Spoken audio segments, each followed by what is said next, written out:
예수님을 믿고 구원받은 사람이라면 예수님께서 공중에 오실 때 모두 공중으로 채여 올라가는 휴거가 이루어집니다. 그런데 그 휴거 이후에 닥칠 두 사건이 있습니다. 펜테코스트 박사는 그의 책에서 그리스도의 심판석과 어린 양의 혼인잔치가 있다라고 이야기를 합니다. 그래서 이 시간은 그리스도인의 심판석에 대해서, 다음 시간은 어린 양의 혼인잔치의 말세론, 성경 용어를 알아가도록 하겠습니다. 첫 번째로 그리스도의 심판석에서는 각각 그리스도인들이 상을 받는 놀라운 일들이 이루어집니다. 구원받은 그리스도인은 7년 환난기에 들어가는 것이 아니라 우리 예수님께서 공중에 오실 때 모두 채여 올라가 휴거되어 공중에서 우리 사랑하는 예수님을 만나게 됩니다. 그때 우리는 공중에서 주님을 만날 때 어떤 일이 일어나게 될까요? 그 말씀이 고린도 후서 5장 10절에 나와 있는데, 이는 우리가 반드시 다 그리스도의 심판석 앞에 나타날 것이기 때문이라. 이로써 각 사람이 좋은 것이든 나쁜 것이든 자기가 행한 것에 따라 자기 몸 안에서 이루어진 것들을 받으리라. 우리는 모두 반드시 다 그리스도의 심판석 앞에 설 것입니다. 그리스도의 심판석이라는 말이 로마서 14장 10절에도 나옵니다. 그런데 네가 어찌하여 네 형제를 판단하느냐? 어찌하여 네 형제를 무시하느냐? 우리가 다 그리스도의 심판석 앞에 서리라. 그러니까 모든 성도님들은 예수 그리스도 앞에서 심판을 받습니다. 이 심판은 죄에 대한 형벌을 받아 지옥에 간다는 심판이 아닙니다. 이것은 바로 상급을 받기 위한 심판입니다. 이런 내용이 이제 고린도전서 3장 9절부터 15절에 자세히 설명되어 나타나 있습니다. 이 말씀은 이제 잠시 후에 보기로 하고 계속하겠습니다. 그러면 먼저 심판석의 의미는 무엇인가를 보겠습니다. 신약성경에서 심판석이라는 단어는 두 가지로 번역되어 나와 있습니다. 하나는 야고보서 2장 6절에서 그러나 너희는 가난한 자를 업신여겼도다. 부자들은 너희를 압제하고 재판석 앞으로 너희를 끌고 가지 아니하느냐? 여기 재판석이란 말이 나오고요. 또 고린도전서 6장 2절과 4절에 보면은 성도들이 세상을 판단할 것을 너희가 알지 못하느냐? 세상이 너희에게 판단을 받을 터인데 너희가 가장 작은 문제들을 판단하는 것도 감당하지 못하느냐? 4절 그런즉 너희가 만일 이 세상 삶에 속한 일들을 판단하려거든 교회 안에서 가장 작게 여겨지는 자들을 세워 판단하게 하라. 이 두 가지 용어의 의미를 펜테코스트 책에 보면은 조셉 헨리 타이어 목사의 말을 인용하여 이렇게 설명을 합니다. 뭐라고 얘기냐면은 조셉 헨리 타이어 목사는 미국 남북전쟁 당시 때 활동했던 목사인데 하버드 대학을 나와가지고 엔도버 신학교에서 공부하고 가르쳤던 목사였습니다. 이제 두 가지를 이야기했는데 하나는 뭐냐면 크리테리온이란 말입니다. 이 말은 무엇을 시험하거나 판단하는 기구나 방법, 그리고 사람을 재판하는 법 또는 재판받는 장소, 재판소, 재판관석을 의미한다고 말합니다. 그러니까 이 용어는 재판의 기준이나 표준 또는 그런 재판이 진행되는 자리를 말하고, 두 번째는 베마라는 단어입니다. 베마라는 단어는 사도행전 18장 12절과 16절에서 계단이 있는 높은 자리, 강단, 재판석, 판사들의 공식 자리, 또 로마서 14장 10절에서는 그리스도의 심판석이라고 썼는데 헤롯이 가이사라의 극장에 짓게 한 왕자와 같은 건축물, 그 헤롯은 경기를 관람하거나 백성들에게 연설하기 위해서 이것을 사용하곤 했다고 합니다.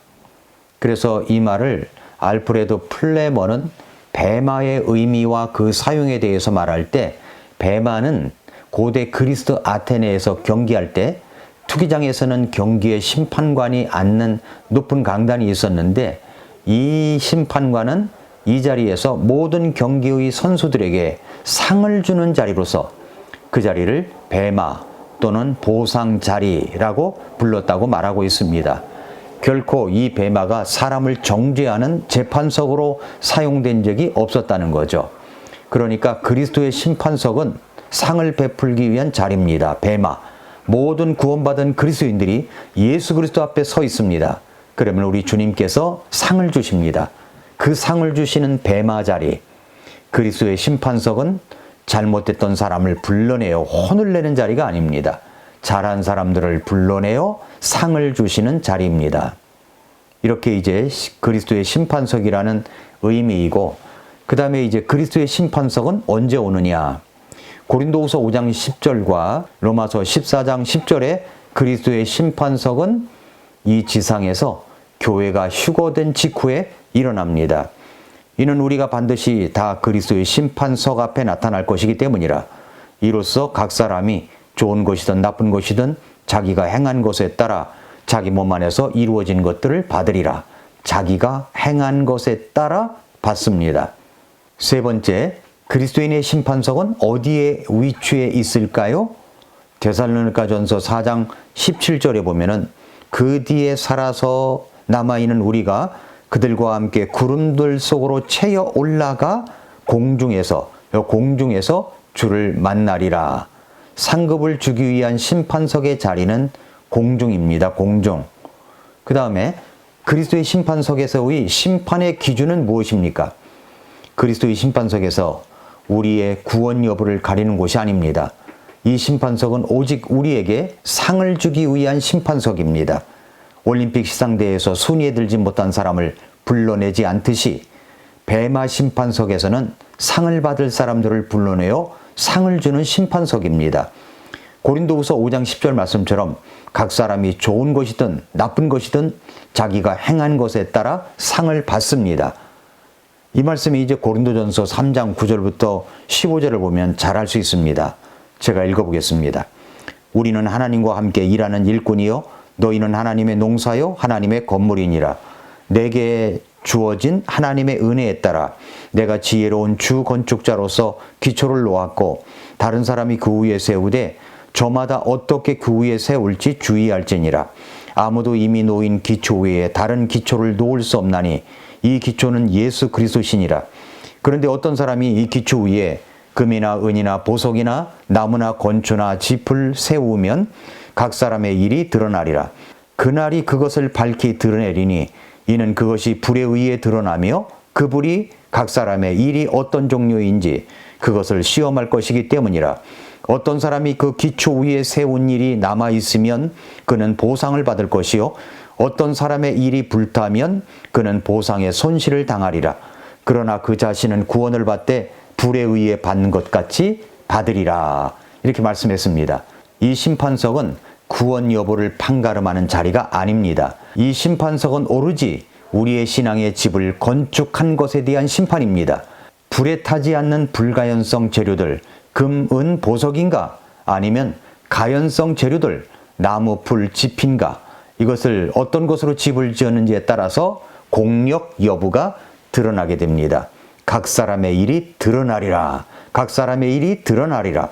이는 우리가 반드시 다 그리스도의 심판석 앞에 나타날 것이기 때문이라 말씀했습니다. 이 심판은 이 땅에서 우리가 변치 않는 하나님의 말씀으로 재료를 삼아 내 신앙의 집을 지었는가가 그날 심판석 앞에서 드러난다는 말씀입니다. 성경은 우리가 받을 상급의 모습을 직접적으로 언급한 것이 있습니다. 5가지 왕관을 말씀합니다.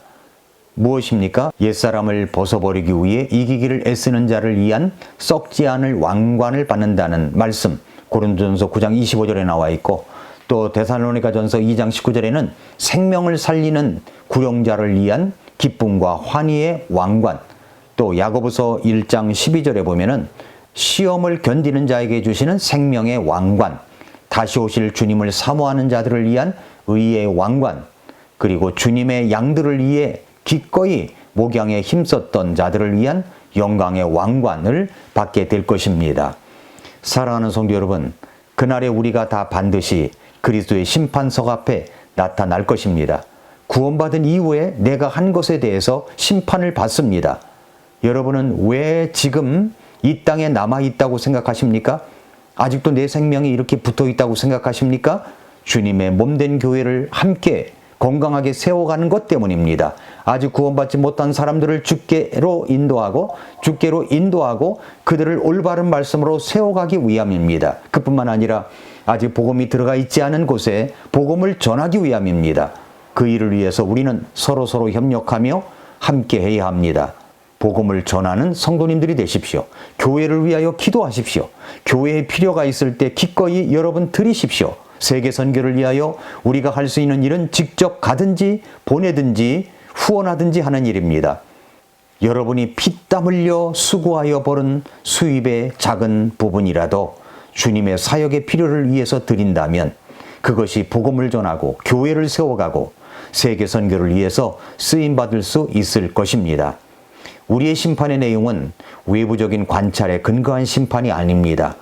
우리의 마음의 동기와 내적인 특성을 보시고 내리는 상급이 될 것입니다.